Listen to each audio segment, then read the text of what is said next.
Hello friends, welcome to my channel PCS with.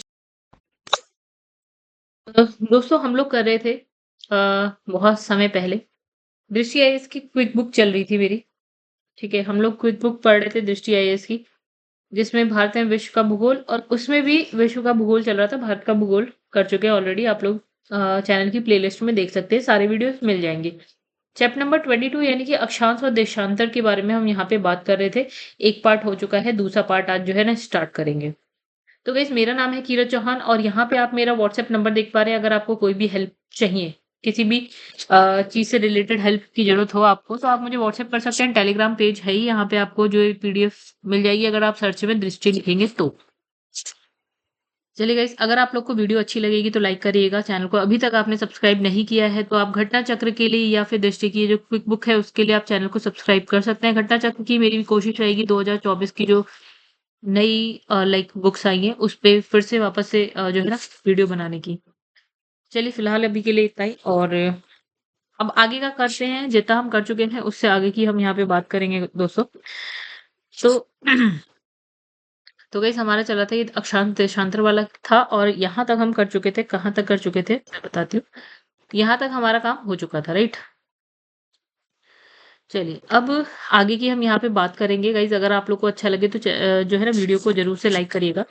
चलिए यहाँ पे हम देखिए, नेक्स्ट यहाँ पे हम इस वाले पैराग्राफ से स्टार्ट करेंगे। तो यहाँ पे क्या लिखा है, तो इसने लिखा है पृथ्वी जो है ना पश्चिम से पूर्व दिशा की ओर घूमती है। इसका मतलब अगर ये पृथ्वी है, लाइक ये पृथ्वी है, तो ये कैसे घूम रही है? ये पश्चिम से पूर्व दिशा की ओर घूम रही है, राइट। चलिए घूम रही है। तो इसने लिखा है फलतः फलतः पूर्व की ओर बढ़ने पर प्रत्येक देशांतर पर समय 4 मिनट बढ़ता है। ठीक है, प्रत्येक देशांतर में 1 डिग्री पे अगर आप बात करें तो 4 मिनट आगे बढ़ जाते हैं। अगर आप 0 डिग्री से 1 डिग्री पे जाते हैं पूर्व की तरफ, क्या है ना, 4 मिनट आगे बढ़ जाते हैं। ठीक है, इसका मतलब समझेंगे। और अगर वहीं आप पश्चिम की तरफ जाते हैं तो वही आप 4 मिनट पीछे हट जाएंगे। यानी कि अगर सपोज कि अभी ये क्या टाइम हो रहा है, इस वक्त बज रहे हैं 1। ठीक है, 1 बज रहे हैं। कहाँ पे? 0 डिग्री पे 1 बज रहे हैं, राइट। अगर हमने कहा कि आप 1 डिग्री आगे बढ़ते यानी कि 1 डिग्री पे पहुंचेंगे तो 4 मिनट आगे। आगे का मतलब ये हुआ कि आप 4 मिनट आगे पहुंच जाएंगे, यानी कि 1 बज के 4 मिनट होने लगेगा यहाँ पे। वहीं अगर हम 1 डिग्री पीछे की तरफ जाते हैं, दक्षिण मतलब पश्चिम की तरफ, तो वही आप 4 मिनट पीछे हो जाएंगे। यानी कि अब यहाँ पे क्या टाइम हो रहा होगा? 12 बज के 56 मिनट, राइट। तो 4 मिनट और ऐड करोगे तभी आप 1 बजेंगे, राइट। तो 12 बज के 56 मिनट मान लेते हैं, हम रात की बात करें तो ये 12 बज के 56 मिनट AM मान लो। ठीक है, 0 डिग्री पे वही 1 बज रहे हैं, AM हो रहा है। और यहाँ पे अगर 1 डिग्री पे गए तो यहाँ पे 1 बज के 4 मिनट AM हो जाएगा। मतलब वही है, आगे बढ़ रहे हैं या पीछे बढ़ रहे हैं। अर्थात वे स्थान जो ग्रीनविच रेखा से पूर्व में है उसका समय ग्रीनविच समय से आगे होता है, और अगर जो पश्चिम में है उसका समय पीछे होता है। फिर समझिए, यानी अगर आप जो 0 डिग्री वाली लाइन है उससे अगर आप पूर्व में जा रहे हैं तो यानी कि आप आगे हैं। आगे का मतलब ये हो गया, आप ऐसे सूर्योदय से मान लीजिए, सूर्योदय पहले हो जाएगा, समय पहले चलने लगेगा, आपके यहाँ सुबह जल्दी हो जाएगी। ठीक है, अगर आप पूर्व की तरफ हैं 0 डिग्री से, और पश्चिम की तरफ है तो आपके यहाँ सुबह देर से होगी, टाइम देर से चलेगा, मतलब आप पीछे रहेंगे। ठीक है, इसमें लिखा है अक्षांश रेखा। एक जगह लिखा है यहाँ पे अक्षांश रेखा और यहाँ लिखा है देशांतर रेखा। क्या मतलब है देखते हैं आइए। तो गाइस, 1 मिनट। हाँ, तो विषुवत रेखा से ध्रुवों तक स्थित सभी समानांतर वृत्तों को अक्षांश रेखाएं कहा जाता है। अक्षांशों को अंश में मापा जाता है। 1 डिग्री, अंश मतलब डिग्री मान लीजिए। तो इसने कहा सपोज हमने इस वाले को मान लिया विषुवत रेखा 0 डिग्री से, अगर आप ध्रुवों तक जा रहे हैं ऐसे करके, तो ये हर एक क्या है, ये 1 डिग्री हो जाएगा, ये 2 डिग्री हो जाएगा, 3 डिग्री हो जाएगा, ये हर 90 डिग्री हो जाएगा ऊपर वाला, राइट। वैसे नीचे तक जाएंगे तो ये 90 डिग्री हो जाएगा दक्षिण वाला, राइट। तो इस तरह से आप समझिए। ठीक है, आगे बढ़ते हैं। फिर इसने क्या बोला, ये अक्षांश रेखाएं होती हैं। जो ये टेढ़ी टेढ़ी वाली होती है ना गाइस, जो ये वाली रेखाएं होती हैं अक्षांश रेखाएं होती है, राइट। और जो सीधी सीधी वाली तो देशांतर रेखा है, राइट। तो इसने लिखा है उत्तरी ध्रुव से दक्षिणी ध्रुव को तो ये देखिए अक्षांश रेखा एक दूसरे के क्या होती है, समानांतर होती है। अब देशांतर की बात करें तो इसने लिखा है उत्तरी ध्रुव से दक्षिणी ध्रुव को मिलाने वाली 360 डिग्री रेखाओं को देशांतर रेखाएं कहते हैं। मतलब इसने कहा उत्तरी ध्रुव से आप दक्षिणी ध्रुव को मिला रहे हो, उत्तरी ध्रुव से दक्षिण, तो ये रेखाएं होंगी 0 डिग्री, 1 डिग्री, ऐसे करके पूरा घूम के 360 डिग्री तक जाएंगी। ये देशांतर रेखाएं हैं, ठीक है। तो ये ग्लोब पर क्या है, उत्तर से दक्षिण की ओर खींची जाने वाली क्या है, काल्पनिक रेखा है। देखिए, ये रेखाएँ दिखती नहीं है, तो काल्पनिक है, राइट? लेकिन ये हम कहाँ से कहाँ खींचते हैं, उत्तर से दक्षिण की तरफ खींचते हैं, राइट? अब इसमें फिर से आ जाओ, इसने लिखा है सभी अक्षांश वह जो है विषुवत रेखा के समांतर होते हैं, बिल्कुल। जितनी भी अक्षांश रेखाएँ हैं, वो सारी विषुवत रेखा के क्या होंगी, समांतर। विषुवत रेखा कौन-सी है? 0 डिग्री वाली। तो इसके सब समांतर हैं, समानांतर हैं, ठीक है? दूसरा इसमें सभी जो यामोत्तर ध्रुवों पर मिलती हैं, ठीक है? सभी जितने भी यामोत्तर रेखा मतलब जो रेखाएँ हैं, ये कहाँ पे मिलती हैं? ध्रुवों पर मिलती हैं। दक्षिणी ध्रुव से उत्तरी ध्रुव, उत्तरी ध्रुव से दक्षिणी ध्रुव, ये सब ध्रुवों पे ऐसे करके मिल जाती हैं। अच्छा, ग्लोब का अक्षांश जो है समानांतर वृत्त के समान प्रतीत होता है। यानी कि अगर आप पूरा देखेंगे ना गाइस, तो ये ऐसे करके फिर पूरे पीछे से घूम के फिर ऐसे होता है, एक वृत्त की तरह दिखता है। सभी याम्योत्तर वृत्त के समान प्रतीत होता है, जो ध्रुवों से गुजरते हैं। ये भी वैसा ही कुछ ध्रुवों से गुजरता है, ऐसे करके वापस से आपको घूमता हुआ दिखेगा। 2 अक्षांश रेखाओं के बीच की दूरी की अगर हम बात करें, ये वाली रेखा इसके बीच की अगर हम दूरी की बात करें तो कितने किलोमीटर होती है? 111 किलोमीटर की दूरी है। अब यहीं पे अगर हम ये देशांतर वाली देखते हैं, तो इनके जो बीच की दूरी है ना गाइस, अब आप कैसे देखोगे? देखिए, अगर ध्रुवों पे तो मिल जा रही है, तो वहाँ पे तो दूरी बचेगी ही नहीं क्योंकि ये मिल गई एक-दूसरे से, ठीक है? यानी कि ये कुछ ऐसे चल रही है, ऐसे। ठीक है? तो आप यहाँ देखेंगे ना, जो विषुवत रेखा है, बीच वाला पोर्शन है, यहाँ पे तो दूरी ज़्यादा होगी, राइट? और जैसे-जैसे आप ध्रुवों की तरफ जाएँगे तो आप देखेंगे दूरी जो है आपको कम होती हुई दिखेगी, राइट? कम हो जाएगी और ध्रुव पे जाके तो ये मिल ही जाती है एक-दूसरे से। तो यही लिखा है कि अगर आप 0 डिग्री पे यानी कि विषुवत रेखा पे देखेंगे तो जो दूरी है वो इनके बीच की है 111.3 किलोमीटर, 111 ही मान लीजिए अप्रॉक्स। लेकिन जब ध्रुवों पे पहुँच जाएँगे तो वो 0 हो जाएगी क्योंकि ये सारी रेखाएँ एक साथ आके क्या हो रही है, यहाँ पे ध्रुवों पे मिल जा रही है, तो यहाँ पे इनके बीच में कोई दूरी नहीं है। ठीक है, फिर बात करते हैं, आगे बढ़ते हैं। ठीक है, 1 मिनट गाइज़। दोस्तों अगर आप लोग को पसंद आए तो प्लीज़ लाइक करिएगा। चलो अब आगे बढ़ जाते हैं फिर से, ठीक है। तो देखिए यहाँ पे क्या लिखा है, यहाँ लिखा है कि 0 अक्षांश को विषुवत और 90 डिग्री वाला जो होता है उसको हम क्या बोलते हैं, ध्रुव बोलते हैं। यानी कि जो बीच वाला होता है बिल्कुल बीच में वो होता है अक्षांश और जो ऊपर और नीचे 90 डिग्री पे होते हैं, वो होते हैं ध्रुव, ठीक है। देशांतर में भी बात कर लेते हैं। तो देशांतर जो है 360 डिग्री की होती है, ठीक है? अगर आप सीधी-सीधी लाइन ऐसे-ऐसे पूरे पृथ्वी पे घुमाते हुए खींचेंगे, 360 होंगी, ठीक है? 360 डिग्री हो जाएगी, 0 डिग्री, 1 डिग्री, 2 डिग्री ऐसे करके 360 डिग्री। जो प्रमुख यामोत्तर से पूर्व और पश्चिम दोनों और जो है 180 विभाजित होती है। इसका मतलब क्या हुआ गाइस, ये सबसे पहले एक 0 डिग्री, 0 डिग्री से जब आप ऐसे करके पीछे तरफ जाएँगे तो आपकी टोटल 180 डिग्री तक जाएगी, ठीक है? फिर आप अगर मान लीजिए यहाँ से भी आप जाते हैं तो 1 डिग्री, 2 डिग्री करके ऐसे 180 पे वापस मिलेंगे। मतलब अब ये समझिए, देखिए ये 0 डिग्री से छोड़ देते हैं, ठीक है? अब इसके बाद 1, 2, 3, 4 लास्ट में 180 तो टोटल टोटल हो गई 180, ठीक है। अब यहाँ से भी चलते हैं 1, 2, 3, 4 तो ये हो जाएगा 179 क्योंकि ये 180 वाली हम यहाँ पे काउंट कर चुके हैं। तो यहाँ पे हो गई 179 प्लस एक ये 0 डिग्री जो हमने छोड़ रखा है, तो ये भी दोनों मिला के हो जाएँगी 180 यानी कि लेफ्ट साइड से 180, राइट साइड से 180 टोटल हो गई 360, राइट? तो टोटल कितनी हो गई 360। अच्छा, विषुवत वृत्त से ध्रुवों की ओर अक्षांशों का उपयोग तारामंडलों के निर्धारण में होता है।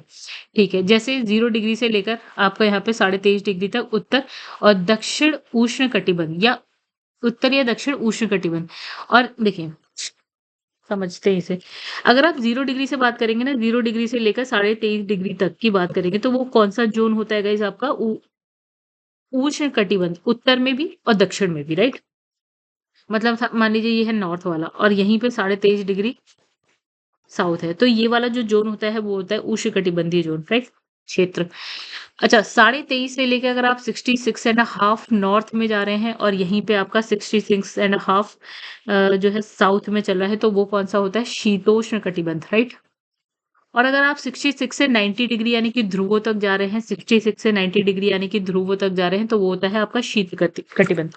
मतलब 3 पे पहुँच गए आप। एक तो 0 टू 23.5 डिग्री, फिर 23.5 से 66 एंड हाफ और 66 एंड हाफ से 90 डिग्री, राइट? कौन क्या-क्या हो गया आपका? एक हो गया उष्णकटिबंध, फिर हो गया शीतोष्ण, थोड़ा ठंडा हो गया और शीत एकदम ठंडा हो गया, बर्फ पड़ गई यहाँ पे तो। अच्छा, अब इसके बाद देशांतरों का उपयोग जो है प्रमुख याम्योत्तर के सापेक्ष स्थानीय समय को निर्धारित करने में किया जाता है। यानी कि यहाँ पे क्या है, आप स्थानीय समय को निर्धारित करने के लिए लेते हैं। अगर आप इंडिया में बात करें, ठीक है? ये इंडिया है।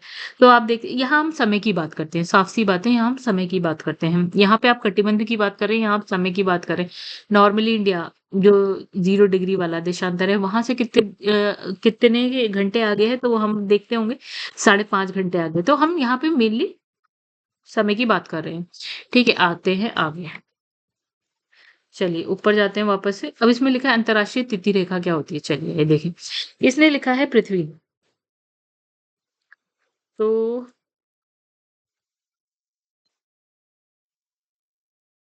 गाइस यहाँ पे देखिए क्या लिखा है। पृथ्वी पर समय के निर्धारण के लिए एक काल्पनिक रेखा जो प्रशांत महासागर के मध्य 180 डिग्री देशांतर पर उत्तर से दक्षिण की ओर खींची गई है, अंतर्राष्ट्रीय तिथि रेखा कहलाती है। समझते हैं कहानी क्या है। देखो कोई मैप ये है। देखो गाइस ये मैप देखते हैं, ठीक है। ओके। इस मैप में जो ये वाला पोर्शन हमें दिख रहा है ना, वो है आपका रशिया हो गया ऊपर, ये जापान दिख रहा है, ये चाइना हो गया, ठीक है। ये आपका ऑस्ट्रेलिया हो गया, ये इंडोनेशिया वाला एरिया हो गया, ठीक है। ये आपका हो गया नॉर्थ अमेरिका, ठीक है। यहीं पे कहीं साउथ अमेरिका है इस साइड। और जो बीच में ओशन है वो है पैसिफिक ओशन, यानी कि प्रशांत महासागर, ये वाला पूरा ओशन है पैसिफिक ओशन, यानी कि प्रशांत महासागर। अब देखिए यहाँ से एक लाइन जा रही है, ये वाली, ये थोड़ी टेढ़ी मेढ़ी है, कोई बात नहीं, इसकी बात हम करेंगे क्यों टेढ़ी मेढ़ी है, सीधी क्यों नहीं है। क्योंकि इनके बीच में द्वीप है कुछ कुछ, ठीक है। मान लीजिए किसी एक देश के बहुत सारे द्वीप है, यहाँ पे थे किसी और देश के बहुत सारे द्वीप। तो अगर हम सीधी रेखा खींच देते तो आधे द्वीप आपकी एक रेखा के एक साइड हो जाते, आधे दूसरी साइड हो जाते। तो हमने क्या करा, यहाँ पे टेढ़ी कर दी रेखा ही, ठीक है। क्योंकि पूरे देश के जितने भी द्वीप हैं वो एक ही साइड रहे तो ज्यादा अच्छा है, क्योंकि समय वहां का एक जैसा रहे तभी अच्छा है। ओके, तो मतलब ये जो आप लाइन देख रहे हैं ना, वो यहाँ पे देखिए क्या लिखा है, इंटरनेशनल डेट लाइन, राइट। चलो अब देखते हैं क्या है कहानी ऊपर। तो इसने क्या बोला, इंटरनेशनल डेट लाइन यहाँ पे भी लिखा हुआ है, ठीक है। तो पृथ्वी पर समय के निर्धारण के लिए एक काल्पनिक रेखा जो प्रशांत महासागर के मध्य 180 डिग्री देशांतर पे उत्तर से दक्षिण की ओर खींची गई है, उसे हम बोलते हैं अंतर्राष्ट्रीय तिथि रेखा। देख ली हमने क्या थी। तो इस रेखा का निर्धारण सन कब होता है, 1884 में होता है, वॉशिंगटन, ये कहाँ पे है, यूएसए में है। यूएसए का है नॉर्थ अमेरिका में संपन्न हुए सम्मेलन से किया गया। मतलब वहां पे कोई सम्मेलन हुआ होगा, उससे हमने 1984 में ये कहा कि भैया ये जो लाइन है वो है अंतर्राष्ट्रीय तिथि रेखा। अच्छा, 180 डिग्री देशांतर से पूर्व दिशा की ओर जाने पर एक दिन जो है घटाना पड़ता है, जबकि पश्चिम दिशा की ओर जाने पे एक दिन जोड़ना पड़ता है। मतलब अगर ये है और ये लाइन है, ठीक है।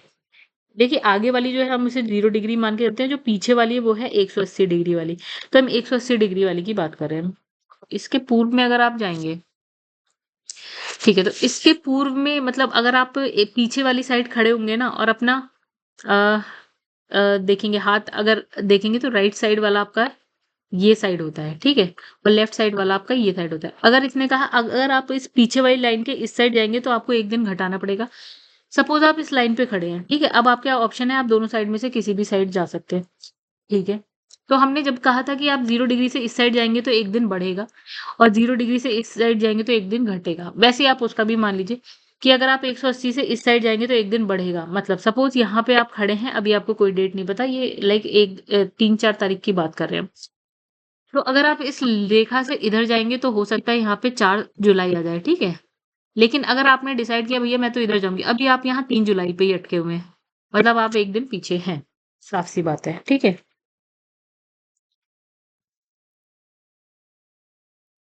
ओके, ये क्या हो रहा है,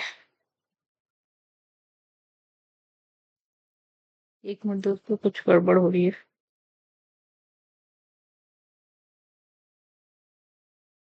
ओके, अब आगे बढ़ते हैं हम लोग। तो इतनी सी बात हो गई, हम एक दिन आगे पीछे हो गए, ठीक है।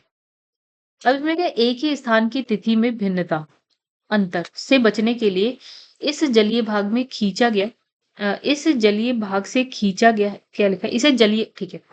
इसने कहा कि हमने किसी देश के बीच में से इसे नहीं खींचा, क्योंकि अगर हम देश जहाँ पे सारे देश हैं उसके बीच में से खींचते तो हो सकता है कि अगर ये इंडिया के बीच में से जाते तो यहाँ का समय कुछ और होता है, यहाँ 3 जुलाई हो रही होती, यहाँ पे 4 जुलाई हो रही होती। तो हमने कोशिश करी हम समुद्र के बीच में से खींचने से इस लाइन को, ठीक है। और जगह एक देश के स्थलों को एक साथ रखने के लिए इसे कई स्थानों पे हमने क्या कर दिया, मोड़ दिया। मतलब हमने सीधा नहीं किया, हमने कहा ना बहुत सारे अगर उस समुद्र में द्वीप हैं, तो हम कोशिश करेंगे जैसे लक्षद्वीप है, उसमें बहुत सारे छोटे-छोटे द्वीप हैं, तो हम कोशिश करेंगे लक्षद्वीप का पूरा समय एक जैसा रहे, तो हमने सारे द्वीप इधर कर दिए। हमने यहाँ से थोड़ा-सा लाइन को ही मोड़ दिया, ठीक है, कहानी खत्म। फिर इसने कहा जैसे क्या होता है साइबेरिया को विभाजित होने से बचने के लिए साइबेरिया ये देश है, तो साइबेरिया को विभाजित होने से बचने के लिए क्या किया गया कि साइबेरिया को अलास्का से अलग रखने के लिए यहाँ पे क्या होता है 75 डिग्री नॉर्थ अक्षांश से इसे पूर्व की तरफ जो है मोड़ दिया गया और बेरिंग सागर में इसे पश्चिम की ओर मोड़ दिया गया। मतलब जैसे कि आप यहाँ पे देख पा रहे थे कि ये हमने क्या किया यहाँ पे देखिए, यहाँ पे होता है बेरिंग सागर यहाँ पे हमने मोड़ दिया, यहाँ पे हमने मोड़ दिया। बस क्यों? क्योंकि यहाँ पे जो द्वीप हैं, बहुत छोटे-छोटे द्वीप हैं, तो जो एक साथ रहें, ठीक है? मतलब ये ना हो जाए कि इनके बीच में से चले जाए, तो कुछ द्वीप एक ही देश के तो कुछ द्वीप एक का समय अलग हो जाए और कुछ का समय अलग हो जाए। तो इस चीज़ से बचने के लिए हमने इसे सीधा ना खींच के थोड़ा-सा मोड़ दिया है कहीं-कहीं जहाँ ज़रूरत पड़े। तो इसी प्रकार के फिजी और न्यूज़ीलैंड में भी देखा गया। तो कहाँ-कहाँ और देखा गया? देखिए आपने कहाँ-कहाँ देखा, एक साइबेरिया का नाम लिया आपने, कहाँ गया, कहाँ गया, कहाँ? एक बेरिंग सागर का नाम लिया आपने, यहाँ पे मोड़ा है, ठीक है? साइबेरिया। अब इसमें फिजी भी बहुत सारे द्वीपों का एक छोटा-सा ही देश है ये। न्यूज़ीलैंड में भी आपने कुछ ऐसा करा है, ठीक है? कहीं पूर्व में, कहीं पश्चिम में आपने मोड़ दिया। कहाँ है न्यूज़ीलैंड भैया? हम चलो वो भी देख लेते हैं। तो गाइस न्यूज़ीलैंड है यहाँ कहीं, ये यहाँ पे है। देखिए ऑस्ट्रेलिया के इधर है, यहाँ पे भी हमने कुछ ऐसा करा कि हमने यहाँ से इसे मोड़ दिया, राइट? ओके, अब आ जाओ आगे। नोट में देखिए क्या लिखा है, यहाँ पे लिखा है एनसीईआरटी कक्षा क्या लिखा है ये 10th 11th की पाठ्य पुस्तक है भूगोल में प्रयोगात्मक कार्य में यह भी पढ़ने को मिलता है कि प्रमुख यामोत्तर के पूर्व में समय घटता है और पश्चिम में बढ़ता है, ठीक है? प्रमुख यामोत्तर के अगर आप पूर्व साइड में जाएँगे तो यहाँ पे समय घटता है और इस साइड में समय बढ़ता है, राइट? फिर देखिए इसलिए जब कोई व्यक्ति प्रमुख यामात्य से पूर्व दिशा की ओर जाता है तो वहाँ का समय जो है 0 देशांतर से 12 घंटे कम हो जाता है, ठीक है? 0 से मतलब क्या होता है 12 घंटे हम कम चले जाते हैं, ठीक है? और पश्चिम में जाते हैं तो क्या होता है 12 घंटे बढ़ जाता है, बस यही है। 12 घंटे कम होता है, 12 घंटे बढ़ता है, राइट? पूरा एक 24 घंटे की हम बात नहीं करेंगे, 12 घंटे की हम यहाँ पे बात करते हैं, राइट? 12 घंटे बढ़ता है, कम होता है, राइट? चलो अब आगे बढ़ जाते हैं हम लोग। इसमें लिखा है मानक समय, राष्ट्रीय मानक समय, राइट? स्टैंडर्ड टाइम की यहाँ पे हम बात करेंगे। तो गाइस स्टैंडर्ड टाइम की जब हम बात करते हैं तो हम यहाँ पे क्या बात करते हैं? चलिए देखते हैं। तो देखिए यहाँ पे लिखा है कि यह किसी देश के मध्य से गुजरने वाली एक काल्पनिक यामुत्तर रेखा का क्या है? माध्य है। ठीक है। तो इसमें लिखा है जिसके द्वारा क्या स्थानीय समय का निर्धारण होता है जो पूरे देश में लागू होता है। मतलब अगर हम बात करें कि एक ऐसी रेखा जिससे जो समय हो रहा है वही पूरे देश में हम मान लेते हैं, ठीक है? लाइक अगर हम भारत की बात करें तो गाइस भारत है बहुत बड़ा, राइट? तो भारत में अगर आप पूरब से पश्चिम की ओर देखते हैं तो भारत इतना बड़ा है कि इसके बीच में जो अंतर होता है वो 30 डिग्री तक का आ जाता है, 30 डिग्री तक का आ जाता है। यानी ऑलमोस्ट 2 घंटे का अंतर आना। मतलब अगर आप यहाँ खड़े हैं और आप यहाँ खड़े हैं, तो यहाँ पे सूर्योदय अगर हो रहा है 4 एएम पे 4 बजे, तो यहाँ पे होता है सूर्योदय 6 एएम पे, 2 घंटे का अंतर है। लेकिन अब हम यहाँ पे 4 बजे के हिसाब से नहीं चल सकते, यहाँ 6 बजे के हिसाब से नहीं चल सकते, पूरे भारत में हमें एक जैसा चलना है। तो हमने ना एक लाइन खींच ली, हमने कहा भैया इस लाइन पे या इस देशांतर पे जो भी समय होगा हम वो पूरे भारत में मान लेंगे, ठीक है? एक और चीज़ देख लो, अगर यहाँ पे शाम हो रही है, यहाँ पे शाम हो रही है 7:30 पे, ठीक है? तो मतलब शाम तक अंधेरा हो गया शाम को, ठीक है?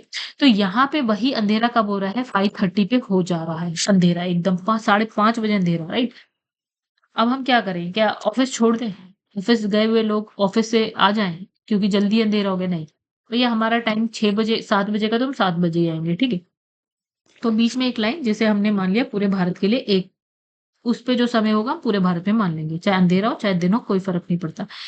कुछ देशों को क्या है देशांतरीय विस्तार अधिक होने के मतलब कुछ देश ऐसे हैं जिनका जो देशांतरीय विस्तार बहुत ज़्यादा है। मतलब हमने कहा हमारा तो 30 डिग्री तक का ही है, ठीक है? हो सकता है कुछ ऐसे हो जिनका 100 डिग्री तक का हो और क्या बोलते हैं बीच में जो समय हो वो 5-5 घंटे का फ़र्क पड़ रहा हो। मतलब अगर यहाँ पे सुबह हो रही है 4 बजे तो यहाँ पे भैया सूरज निकलने में कितने बज जा रहे हैं मतलब 5 घंटे उसमें मौत 9 बज जा रहे हैं, 9 बजे सूरज निकल रहा है, राइट?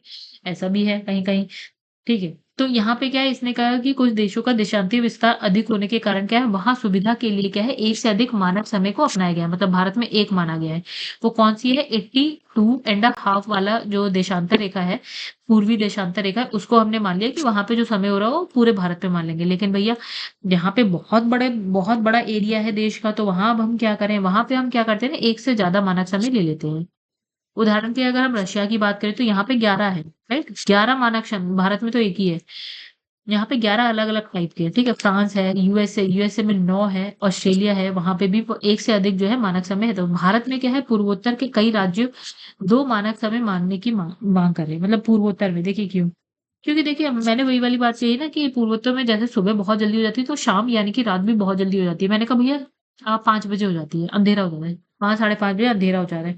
तो अगर आप ऑफ़िस है या कोई भी काम कर रहे हैं, तो आप सोचोगे यार मैं उजाले-उजाले में अपना काम निपटाऊँ और घर जाऊँ। तो और मैं लाइक पश्चिम की साइड में 9 बजे जो है दिन निकल रहा है या फिर धूप निकल रही है।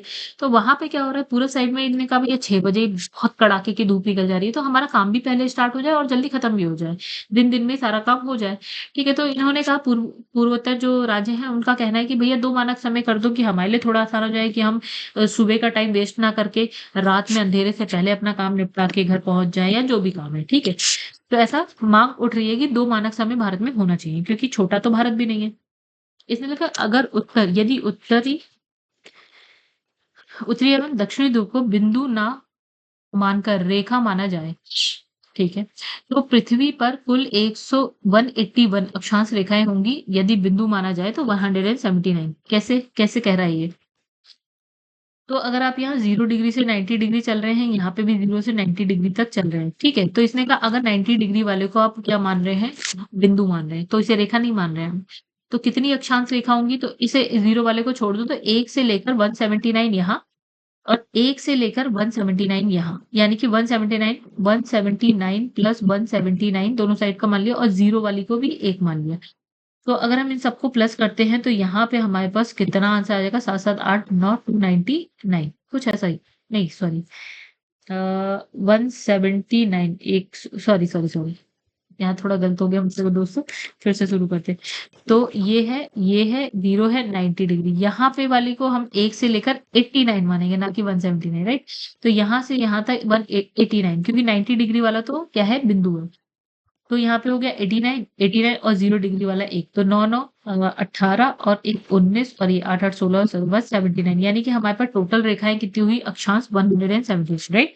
अगर आप इसको भी 90 डिग्री वाले को भी रेखा मान लो, दोनों ऊपर-नीचे वाला जो है 90 डिग्री उसको भी रेखा मान लो, तो 2 और इसमें जोड़ो तो 181 हो जाएगी, ठीक है? कितनी हो जाएगी गाइस? 181 हो जाएगी, ठीक है? लेकिन हम दोनों को बिंदु मान रहे हैं, तो 179 दोनों को माइनस कर दो, ठीक है? अब इसमें लिखा है 0 डिग्री देशांतर के बाईं ओर पश्चिमी देशांतर और दाईं ओर क्या है, पूर्वी देशांतर होता है। बिल्कुल सही बात है। अगर ये आप 0 डिग्री देशांतर देखेंगे, इसके इधर पूर्वी देशांतर, इसके इधर पश्चिमी देशांतर, जबकि 180 डिग्री देशांतर जो पीछे वाला 180 डिग्री, उसके इधर जाएँगे तो पूर्वी देशांतर, इधर जाएँगे तो पश्चिमी देशांतर, ऐसा, ठीक है?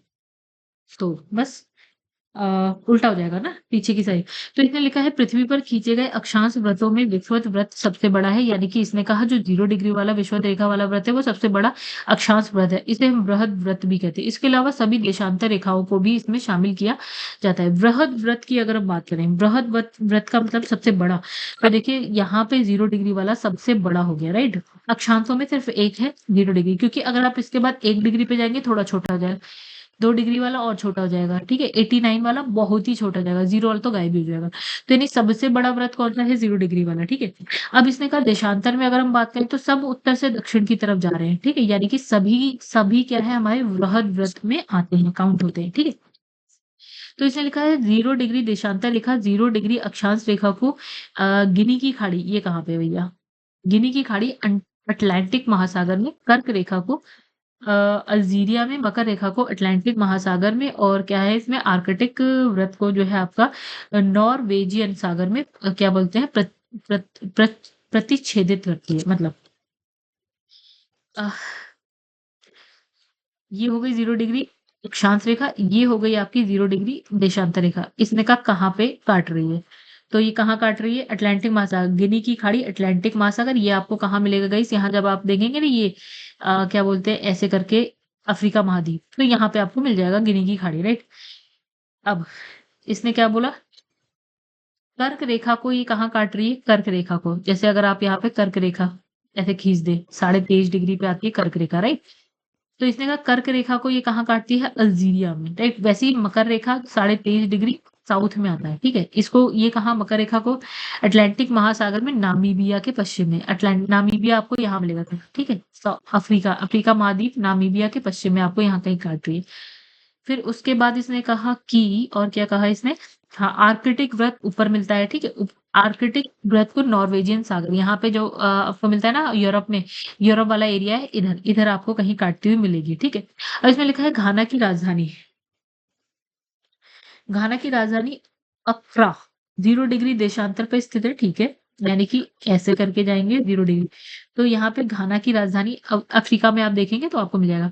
तो यहाँ पे 0 डिग्री देशांतर पे है, और साथ ही क्या है, ये घाना की सबसे बड़ी क्या है? झील, यानी कि कौन सी? लेक वोल्टा झील, ठीक है? उससे होकर गुजरता है। कौन क्या? 0 डिग्री जो देशांतर है उसकी ये बात कर, ठीक है? बस इतनी सी बात, आगे बढ़ते हैं। तो गाइस नेक्स्ट यहाँ पे क्वेश्चन आंसर की बात करें, अभ्यास प्रश्न की बात कर रहे हैं इसका। ओके, चलिए क्वेश्चन नंबर 1। तो क्वेश्चन नंबर 1 क्या है कि इसमें लिखा है जब 82.5, ठीक है? ये हो गया पूर्वी देशांतर। 82 ये तो 0 है, पूर्व की साइड चलते हैं, तो ये हो गया 82.5, भारत के बीच में से होकर गुजरी। तो ये हो गया पूर्वी देशांतर पर मध्याह्न हो तब 12 बज रहे, सपोज यहाँ पे 12 बजे AM नहीं 12 PM हो रहा है, ठीक है? दोपहर के 12 बज रहे हैं, ठीक है? तो इसने कहा कि 6:30 किस देशांतर या क्या अंश पर बजेंगे, ठीक है? तो अगर यहाँ पे 12 बज रहे हैं तो 6:30 ऑब्वियसली पहले बजेंगे, ठीक है? कहीं पे बज गए होंगे पहले से ही, ठीक है? 6:30 AM नहीं सॉरी PM पहले से कहीं बज चुके होंगे। तो इसने कहा कि कहाँ बजे होंगे, ठीक है? ये बोला इसने यहाँ पे। तो वैसे इसका वैसे तो आंसर बहुत आसान है। आसान कैसे? कि अगर हम देखें, हमने कहा नहीं, यहाँ पे मैंने थोड़ा-सा गलत लिख दिया। हमने कहा कि भैया 82 एंड हाफ पे 12 बज रहे हैं, राइट? यहाँ पे 12 बज रहे हैं। हमने कहा 6:30 यानी कि 12 बज रहे हैं, दोपहर के 12 बज रहे हैं यानी PM। तो इसने कहा कि 6:30 किस देशांतर या अंश पर बजेंगे? 6:30 उस वक़्त कहीं पे 6:30 भी हो रहे होंगे, ठीक है? अगर यहाँ पे 12 बज रहे हैं तो देखिए उससे पीछे चले जाइए, 6:30 यानी कि अभी यहाँ पे 6:30 AM हो रहा है, ठीक है? AM हो रहा है।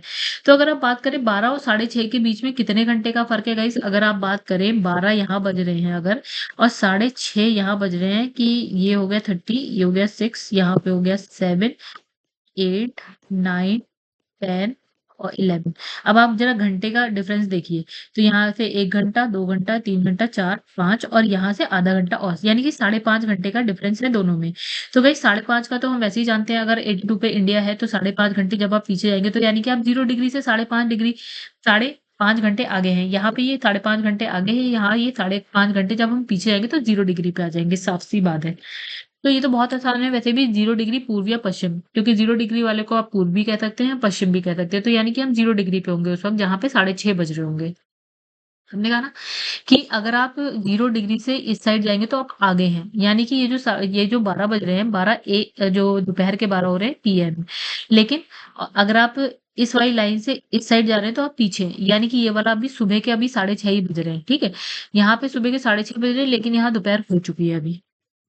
अब देखिए शून्य अंश अक्षांश और शून्य अंश देशांतर अवस्थित है।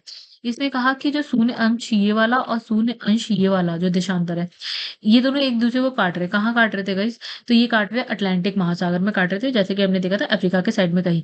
तो जिस अक्षांश पर क्या है वार्षिक तापांतर न्यूनतम होता है वह है, यानी एक ऐसा अक्षांश होगा जहाँ पे जो तापमान में अंतर है वो शून्य होगा। मतलब इसने कहा कि गर्मी में सपोज़ वार्षिक गर्मियों में वहाँ का जो टेम्परेचर है हम मान लेते हैं 35 डिग्री है। ठंडियों में वहाँ का टेम्परेचर कितना है? 32 डिग्री है। मतलब बहुत ज़्यादा अंतर नहीं है। वो कौन-सी जगह हो सकती है? वो सिर्फ़ एक ही जगह हो सकती है, वो होता है 0 डिग्री वाला, ठीक है? अब अच्छा यहाँ पे क्या है? भूमध्य रेखा, सिंपल सी बात है, भूमध्य रेखा 0 डिग्री को ही भूमध्य रेखा भी हम कहते हैं, ठीक है? अब आगे बढ़ते हैं। इसलिए किस स्थान ओके। तो इसमें कहा किस स्थान का मानक समय निर्धारित करने का आधार होता है, मतलब किसी स्थान का मानक समय यानी कि जो टाइम है उसको निर्धारित करने का आधार क्या है? देशांतर या अक्षांश अंतर्राष्ट्रीय तिथि रेखा या प्रधान मध्याह्न रेखा। तो ठीक है, तो इसने कहा क्या आधार है, ठीक है, मतलब किससे आप करते हो? तो ये है प्रधान मध्याह्न रेखा, राइट? तो आगे बढ़ते हैं, चलिए ये होता है आपका 0 डिग्री वाला, ठीक है? यहीं से आप समय की बात करते हैं। कौन-सा देशांतर प्रधान याम्योत्तर के साथ मिलकर ग्लोब पर बृहद वृत्त का निर्माण करता है? वो कौन-सा देशांतर है जो बृहद वृत्त का निर्माण करता है, राइट? तो इसने कहा 0 डिग्री, 90 डिग्री पश्चिम, 90 डिग्री पूर्व और एक ये हो गया आपका 180 डिग्री। तो इसका आंसर भी गाइस क्या है आपका 180 डिग्री, ठीक है, देशांतर। बृहद वृत्त का निर्माण कर रहे हैं तो चलिए। अब इसने लिखा अंतर्राष्ट्रीय दिनांक या तिथि रेखा, आप कह सकते हैं, कुछ भी कह सकते हैं, ठीक है? तो इसमें अंतर्राष्ट्रीय दिनांक या तिथि रेखा खींची जाती है। दिनांक वो कहाँ से खींची जा रही है भैया? प्रशांत महासागर हमने पढ़ा था। कहाँ पढ़ा था हमने? प्रशांत महासागर, ठीक है? जो हमने देखी थी टेढ़ी-मेढ़ी लाइनें ऐसे-ऐसे कहीं से जा रही थी, वो जो ओशन था वो हमने देखा था, प्रशांत महासागर था। इसमें भूमध्य रेखा, कर्क रेखा, मकर रेखा, ठीक है, 0 डिग्री वाला, और फिर कर्क रेखा 23.5 डिग्री नॉर्थ और मकर रेखा 23.5 डिग्री जो है साउथ में, ठीक है? तीनों निम्न में से किस एक महाद्वीप से गुजरती है? मतलब इसने कहा कि कौन-सा ऐसा महाद्वीप है जहाँ से तीनों रेखाएँ मिल जाती हैं। तो भैया जब आप ना मैप देखेंगे तो उससे आप ज़्यादा समझेंगे। कौन कहाँ से गुजरती है ये तीनों रेखाएँ, एक ऐसा महाद्वीप है जहाँ से तीनों गुजर जाती हैं, वो है अफ्रीका, राइट? आगे बढ़ते हैं चलो। अब यहाँ पे लिखा है कर्क रेखा नहीं गुजरती है, ओके। मिस्र है, ईरान है, भारत है, भारत से तो गुजरती है, म्यांमार है, ठीक है। जब भारत से गुजरी तो उसके पड़ोस में म्यांमार है, उससे भी गुजर ही रही होगी, ठीक है। अब मिस्र और ईरान की अगर हम बात करें तो गाइस यहाँ पे थोड़ा सा आप कंफ्यूज हो सकते हैं। अगर आप ग्लोब मैप को अगर आप लगातार देखते हैं तो आंसर जो है ना बताना आसान हो जाता है। तो मैप को जो है ना बहुत ध्यान से देखा करिए। तो यहाँ पे जो हम आंसर की बात करेंगे तो गाइस यहाँ पे आंसर हो जाएगा ईरान। ईरान जो है ना थोड़ा-सा ऊपर हो जाता है। मतलब इसने कहा जो कर्क रेखा है, कर्क रेखा की जब हम बात करें तो ईरान जो है कर्क रेखा पे नहीं आता है, थोड़ा-सा ऊपर हो जाता है, ठीक है? चलो आगे बढ़ते हैं। अब इसमें लिखा है निम्नलिखित में से तो कौन-सा एक जलडमरू अंतर्राष्ट्रीय तिथि रेखा के सर्वाधिक निकट है? तो अंतर्राष्ट्रीय तिथि रेखा वही 0 डिग्री 180 डिग्री वाली, ठीक है? तो सबसे ज़्यादा निकट है वो वाला। तो गाइस हमने उसी वक़्त पढ़ा था जब हम पढ़ रहे थे कि वो जो है ना पैसिफिक ओशन से ऐसे-ऐसे कहीं से ऐसे-ऐसे जा रहा था।